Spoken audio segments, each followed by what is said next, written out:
Bonjour, c'est Gilles du site boursicoté.com. Voici l'analyse technique des principales paires de devises du marché Forex, ainsi que l'analyse de l'or et du pétrole pour les matières premières. Nous sommes aujourd'hui le mercredi 7 novembre 2012. Et nous commençons donc par l'euro-dollar, l'euro-dollar qui, lors de cette séance, a commencé ici sur une impression plutôt haussière, et puis à la faveur d'un retournement suite à un mouvement ici d'exagération au niveau de ces fameuses bandes, nous avons eu un retournement qui a provoqué une baisse ici, qui a quelque part entériné la suite de la tendance, puisqu'on avait ici un mouvement avec un retour ici. On est venu tester la moyenne mobile 20, vous voyez qu'on n'a pas touché. Alors ça c'est assez intéressant, puisque nous avons marqué ici une zone d'exagération. On n'était pas en dehors des bandes de Bollinger, et pourtant cela a provoqué un très fort mouvement de reflux, et donc nous avons imprimé un mouvement inverse en venant marquer encore une fois une exagération donc sur le mouvement opposé, et qui a provoqué lui-même un rebond technique. Donc on confirme ici la zone des 1,2760, puisque cette zone a été à peine enfoncée, et donc nous nous stabilisons au faveur donc d'un contact donc en phase d'exagération, contact de la bolle inférieure, et donc de cette zone de support intermédiaire.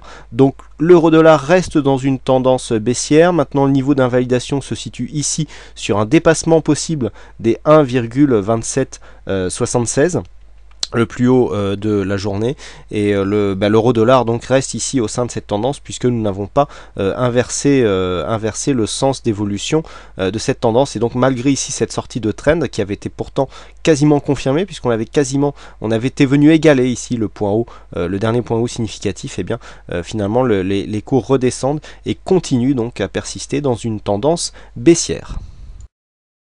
On continue avec le câble, donc paire livre-dollar contre livre sterling contre dollar américain.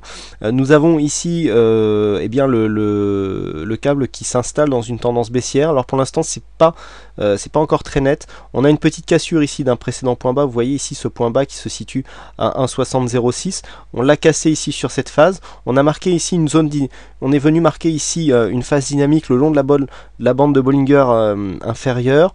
On a marqué ici un rebond technique, phase d'exagération, retour sur la moyenne mobile 20 exponentielle qui n'a pas encore touché la bolle supérieure, et donc on confirme ici par un retour sur une phase de baisse avec une légère cassure ici du précédent point bas sur les 1,5958. Donc là pour l'instant on est en train de travailler ce fameux support des 1,5978, mais il est clair que le câble ici est en train de s'installer dans une phase baissière. Quoi qu'il en soit, nous sommes dans une tendance moyen terme plutôt neutre, puisqu'on est ici dans une phase de consolidation qui s'est transformée en phase de range, et il faudrait vraiment venir casser cette zone des 1,5914 pour orienter la suite de la tendance à la baisse, puisque là nous avons clairement une évolution neutre d'un point de vue moyen terme. Donc là, phase court terme qui est en train de clairement s'orienter à la baisse, mais qu'il faudra confirmer par une cassure des 1,5914 pour transformer cette tendance court terme en tendance court moyen terme. Invalidation ici de ce scénario en cas de cassure haussière du plus haut de la séance, à savoir les 1,60,42. Et on continue avec le dollar-yen, donc le dollar-yen qui, suite à ce mouvement haussier ici, marque un peu le pas. On a un petit mouvement ici de consolidation qui est en train de se créer dans une phase ici de biseau d'élargissement. On peut très bien tracer ici les zones pour y voir un peu plus clair. Donc nous avons ici une phase de résistance sur cette zone qui est en train, qui se délimite comme ça, et la phase de support ici, on la voit bien sur cette phase là. On peut venir avec des bougies, et donc on voit bien ici cette structure en biseau d'élargissement qui fait suite à une phase haussière, donc phase ici de consolidation.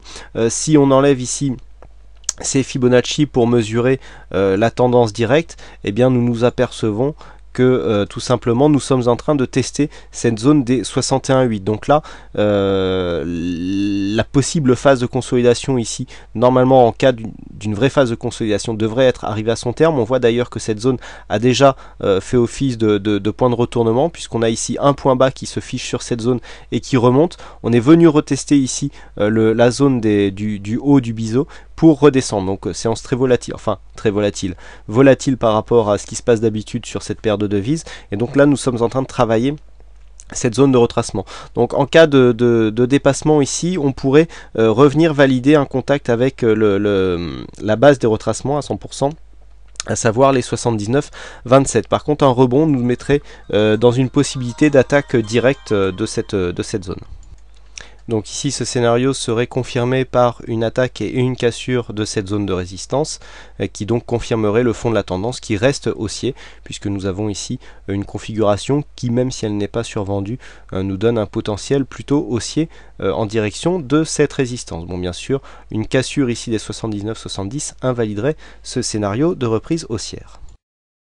On attaque les matières premières avec l'or, donc l'or sur lequel nous avons eu, suite à ce mouvement baissier, ici on avait tracé un retracement de Fibonacci, et c'est assez intéressant le mouvement qu'on a eu, puisque hier donc on avait cassé les 61,8, et nous sommes venus ici tester le haut des retracements, à savoir ici les 1727, on a retesté cette zone, et puis on s'est retourné, et donc on redescend ici sur la moyenne mobile 20 exponentielle. Donc pour l'instant, on est ici sur une phase où la tendance est en train de se réorienter à la hausse, puisqu'on a phase ici à la baisse, on invalide puisqu'on revient chercher ici la bole supérieure, et puis là, à la faveur de cette consolidation, on retrouve ici la moyenne mobile 20 exponentielle comme un support, et donc normalement nous devrions avoir une confirmation sur les 1727, comme quoi la tendance repasse à la hausse. De plus, nous avons légèrement cassé ici la précédente zone de point haut, puisque nous sommes venus marquer un point haut donc sur la journée à 1732,1, et donc normalement l'or devrait se réorienter à la hausse, malgré ici une orientation plutôt baissière du point de vue des indicateurs court terme. Mais donc ce scénario serait confirmé en cas de cassure assez pérenne là des 1714 $ l'once, qui fait encore un petit peu office de résistance. Cette résistance était précédemment une résistance majeure qui est en train de faiblir, puisqu'on avait eu plusieurs attaques ici sur cette zone. Là on voit qu'on a cassé facilement, et même si ici on a eu ici un petit mouvement de reflux, on est revenu chercher ici une moyenne mobile 50 pour repasser, et là ensuite on l'a cassé relativement directement, même si ici elle fait encore office de résistance, mais la bougie n'est pas clôturée. Donc une cassure ici des 1714 nous donnerait un objectif fixé donc à 1727 voire 1730 $ l'once. Naturellement, point d'invalidation, une cassure des 1703 $ l'once nous replacerait dans une possible évolution vers les 1676. Et enfin on termine avec le WTI qui, suite ici à sa phase de débordement haussier, tel que je vous l'ai décrit hier, marqué une petite phase d'invalidation, puisque nous avions ici une forte phase d'exagération. Ensuite on a commencé à consolider, le support ici n'a plus du tout servi de support, on l'a transpercé d'une manière très forte, et on est directement revenu chercher ici le support intermédiaire des 84,66 qui était précédemment le support donc du range, et donc c'est une fausse sortie à laquelle nous avons assisté, puisque la cassure ici non suivie d'une tendance avec réintégration directe, et donc retour ici de la zone sur l'ancien support. Donc une tendance qui reste neutre pour le WTI, malgré ici cette poussée haussière qui n'aura pas duré, et donc une tendance qui se réinstalle ici dans son range. Donc une cassure baissière des 84,50 nous placerait dans une phase possible de tendance baissière, alors qu'un retour ici sur une cassure des 87 tenterait une seconde sortie pour essayer d'imprimer une tendance haussière. Voilà ce que l'on peut dire donc sur ces analyses techniques Forex et matières premières. Il ne me reste plus qu'à vous souhaiter à toutes et à tous une bonne soirée, bonne chance dans vos trades, et je vous donne rendez-vous dès demain pour d'autres analyses techniques en vidéo. Bonsoir à tous.